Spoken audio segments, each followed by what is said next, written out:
So mga ka-vlog ko, mayroon naman po tayong natulungan sa pamamagitan ng video call ay nagamot po natin ang kanyang kulam sa kanyang karamdaman sa katawang babaeng ito mga ka-vlog ko. At ito ay nalusaw na mga ka-vlog ko ang kanyang kulam.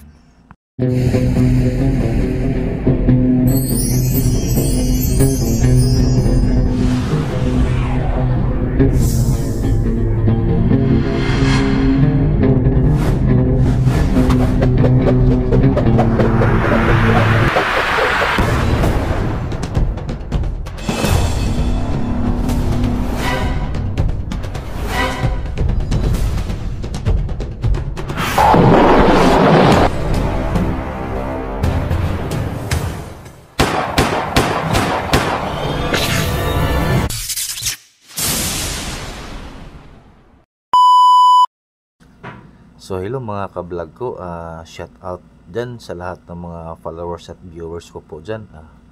Mayroon naman po tayong panibagong video ngayon mga ka-vlog ko. Naway panoorin nyo hanggang dulo mga ka-vlog ko. At ito po mga ka-vlog ko ay isang babae na kinulam po siya. At ito po ay ginamot po namin ng Trismundo upang malusaw ito mga ka-vlog ko.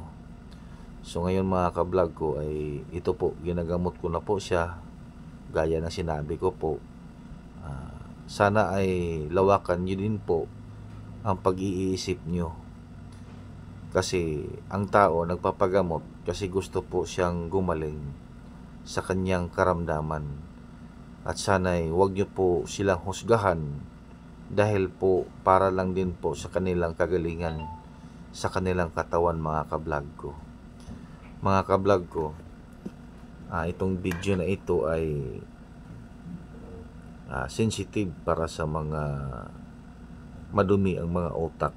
Kung hindi nyo kaya ang video na ito, ay pwede nyo po i-scroll up at huwag nyo na pong panoorin.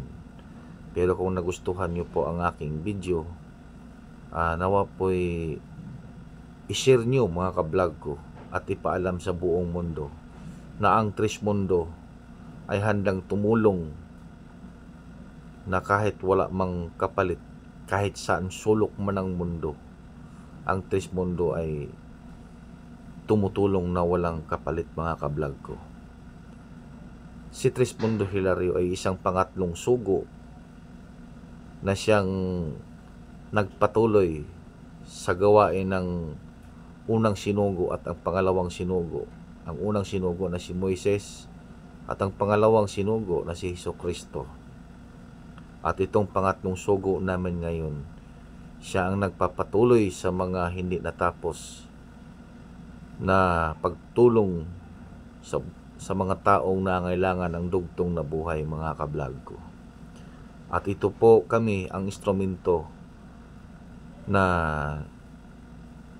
tumutulong din sa mga taong nangailangan ng tulong nang dahil sa mahal na agos at daloy namin at kami ay nagkakaroon ng kapangyarihan upang tulungan ang mga taong nangailangan ng dugtong na buhay mga ka-vlog ko. Mga ka-vlog ko, sana'y malike and share nyo din po ang itong video na ito at mapalo din nyo po ako mga ka-vlog ko dito sa aking Replica Vlogs TV mga ka-vlog ko. Mga ka-vlog ko, sana ay mag-isip na po tayo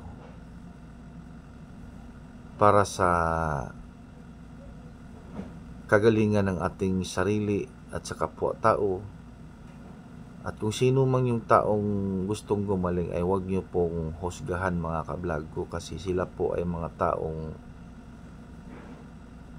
nabigyan may karamdaman sa kanilang katawan mga ka-vlog ko at sila po ay gustong gumaling kaya nagpapagamot po sila mga ka-vlog ko. Huwag nyo na po silang huhusgahan. So mga ka-vlog ko, kung nakarating ka man dito sa kalahati ng video ko, tapusin nyo po ang video na ito mga kablog ko. At nang makita nyo po ang kanyang paglusaw sa kanyang karamdaman na may kulam sa kanyang katawan mga kablog ko. At ito po ay nagamot na ng Trismundo mga kablog ko. Shout out nga pala dyan sa mga hindi pa nakapalo sa akin. Papalo na lang po ang ating Facebook page mga kablog ko, Reaplica Vlogs TV. Mga kablog ko, tulungan nyo po ako na ma-like and share and follow my Facebook account, Reaplica Vlogs TV, para mayroon pa akong magawa na content sa susunod mga kablog ko, at maipakita sa inyo ang mga taong natulungan ng Trismundo na kahit walang kapalit o bayad mga kablog ko, ay handa po kaming tumulong sa lahat ng mga anumang mga elemento na nakapasok sa isang katauhan ng mga sakit ng mga kablog ko. Mga kablog ko, bago magtatapos ang video natin, huwag nyo pong kalimutan mga kablog ko, isang pabor lang po, paki-like and share and follow my Facebook page, Reaplica Vlogs TV mga kablog ko. Huwag niyong kalimutan po mga kablog ko, ay follow po ha mga kablog ko. At paki-comment na lang ako sa comment section natin mga kablog ko, para malaman natin kung saan nakarating ang ating video mga kablog ko. At kung sino man yung gustong magpagamot dyan, ay mag-message lang at ikaw ay tutulungan namin mga kablog ko. At ito mga kablog ko, umabot man tayo dito sa hanggang dulo, nagpapasalamat ako sa inyo mga kablog ko na napanood nyo ang aking content mga kablog ko. I love you mga kablog ko. See you next vlog mga kablog ko. Don't forget to follow and share and follow my Facebook page, Reaplica Vlogs TV.